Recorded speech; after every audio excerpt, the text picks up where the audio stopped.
Hello students, and welcome you all to this video lecture series on chapter Introduction to Powder Metallurgy. In last lecture we have seen the significance of powder metallurgy, that is why the powder metallurgy has to be used. In that we have seen the processing combinations of the material that would be otherwise impossible by other process to mix, that we can do by using powder metallurgy.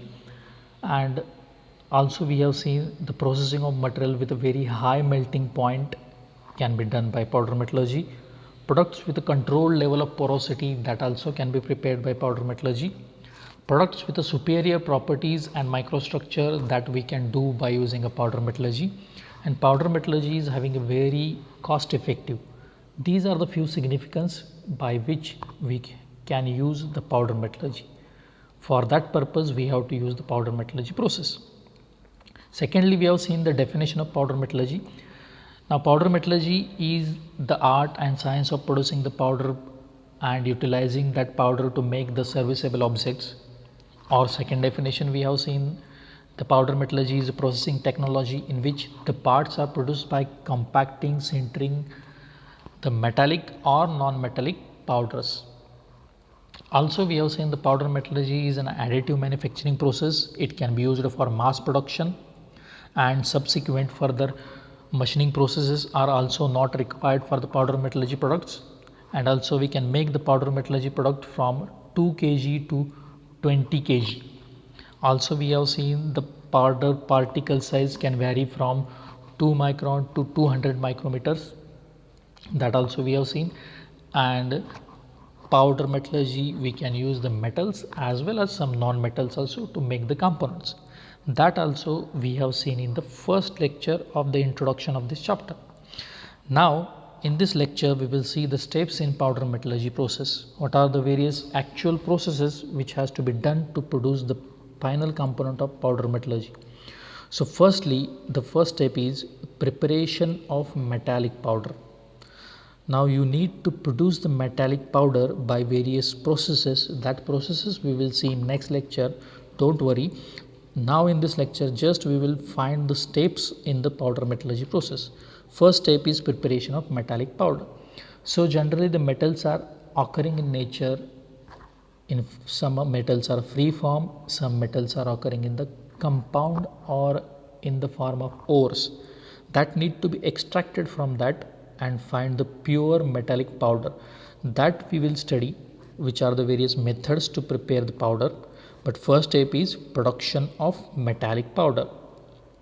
Now in that metallic powder you can add the additives such as lubricants or binders. This is the second step. In second step, after preparing the metallic powder, in second step we will do the blending and mixing of the powder. In that blending and mixing, what we are blending or mixing? We are blending the metallic powder and some additives such as lubricants and binder materials. Lubricants and binder materials are required to be added in the powder metallurgy for strong compaction as well as strong preparation of final component. That details we will see in next lecture, no problem. So the second process is blending and mixing of the powder. Third process after this blending and mixing, third process is the die compaction. In this, whatever mixed powder is there, that will be poured in the die and it is compacted by the high pressure arm.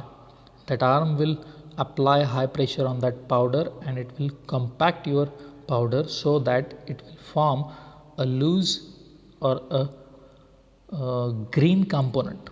What is green component, that we'll see after that. So the green compaction component will be produced after the compaction process. Then next fourth step is a sintering. After compaction, whatever part is produced, it is not that much strong to be actual use, to use that in actual practice. That's why it is called as a green component. It is not actually that much strong. That has to be done some process of heating. That heating process we are calling here as a sintering. So the fourth step is sintering. That fourth step we will do, that is a sintering. Next, optional secondary finishing processes. Now after sintering, nearly that component is prepared and that can be used in actual application. In sintering, we are heating that component up to certain level so that microstructure will get changed and the bonding will become very strong, and that component again is cooled in that sintering process only, and after that it can be used in actual practice, or some optional secondary machining processes can also be done. These optional machining processes, what are these processes, that we'll see further. Next, after these 5 processes, you will get the finished powder metallurgy product. So these are the 5 steps in the powder metallurgy process. First step is the preparation of metallic powder. Second, blending and mixing. In blending and mixing, we are mixing the powder and lubricants and binders. Third step is compaction. Fourth, sintering, and fifth, final secondary finishing processes. After these 5 processes, your product will be as good as the product prepared by casting or other manufacturing processes by using powder metallurgy process. So you must know these 5 processes as well as this flow diagram or flow chart, because in exam you need to draw this kind of flow chart. So this is the simplified flow chart illustrating the sequence of operations in powder metallurgy process. Next, now this whatever process we have seen, this I can illustrate by using one small video. Now you have different powders. You can observe aluminum based powder, copper based powder, again bronze based powder, stainless steel powder, powders for soft material. Then you have to add these powders in the hopper so that they can be mixed together in a mixer in second step. In first step, base powder alloying element, if it is having alloying element, again if you are having some lubricants or some additives that can be added in the hopper, and these will go into the mixer. They will mix properly, and then that mixed final produced powder will go into the forming process, or it will go into the compaction step. In the compaction step, it is compressed by a ram with a high pressure. After that, whatever small part is produced, here it is shown that die filling, so that powder will be filled into die, then pressing, high pressure will be acted, and then ejection, that component will get ejected and it will be processed further. That process is called as sintering process. In sintering process, first it is heated, then again it is repressed if it requires. In sintering process, after repressing, it will go into the sizing, machining, joining process if it requires. In sintering process, generally 2 steps are there. First step, the component will get heated at certain temperature below reach crystallization temperature. After that, it is cooled, and then it is passed if it is having to do some extra secondary machining processes such as a joining process, machining process, or a sizing process if it is to be done. Apart from these sizing, machining and joining process, there are some secondary processes as well. These processes will be shown in video in next. That is some plating if it has to be done on the component, then oil or resin impregnement if that component needs the oil or resin impregnement. Oil or resin impregnement means that component is inserted in the oil tub so that it will soak large amount of oil and it will fill if it is having some amount of porosity with the help of oil. Then it is passed for the steam treatment if it requires, and then finally some amount of heat treatment if it is required.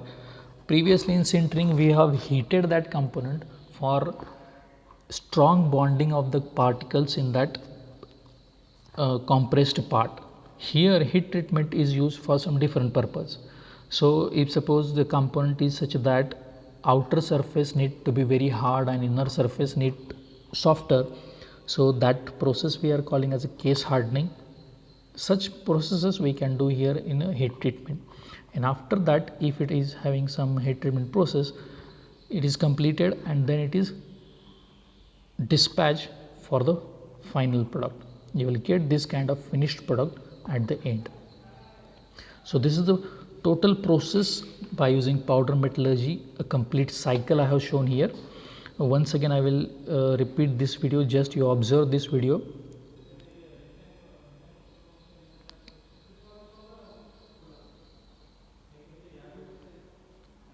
Powders are there, that powders are placed into the hoppers with the alloying element and lubricants, then it is mixed, then it is go on to the forming process where they are poured into the die, they are pressed and again they are ejected, then they are passed to the second process, that is a sintering process.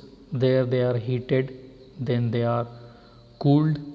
If it requires some repressing, then repressing is done, and then they are passed to the secondary operations such as some machining or joining process or some sizing process if they are required. Then few more secondary process if it requires, then also can be done, such as a plating, oil or resin imprisonment, then steam treatments or heat treatments, and then the final product you will get.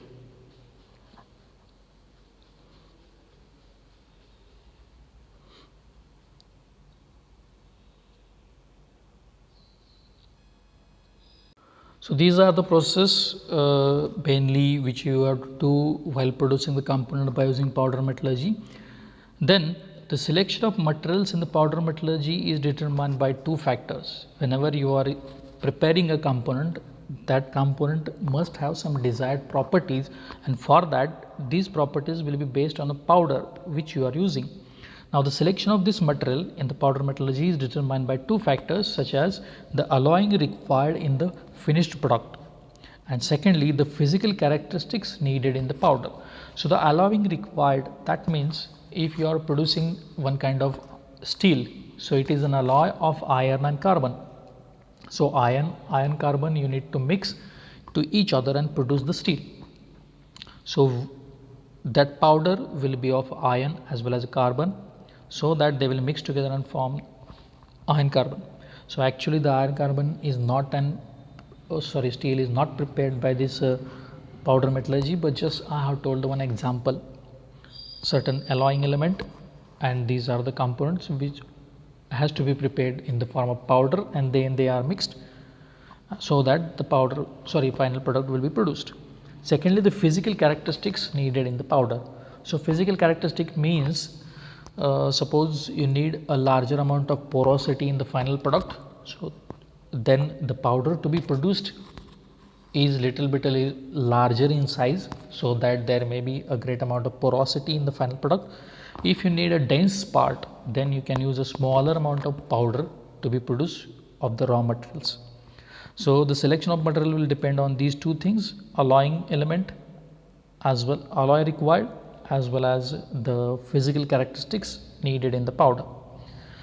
Secondly, both of these factors are influenced by the process used for making the powder. So these factors will be influenced by which process you are adopting for preparing the powder.